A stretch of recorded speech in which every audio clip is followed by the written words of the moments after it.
আজকের রেসিপি ডিম ফ্রাই।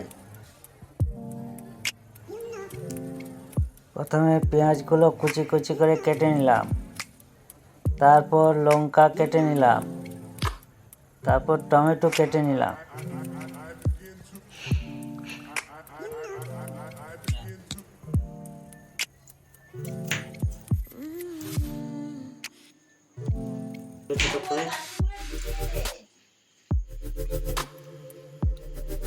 প্রথম থেকে বলছি, কাট।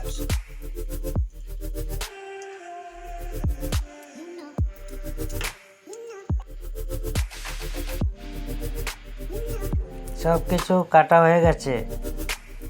এবার কড়াইয়ে কিছুটা পরিমাণে তেল দেবো।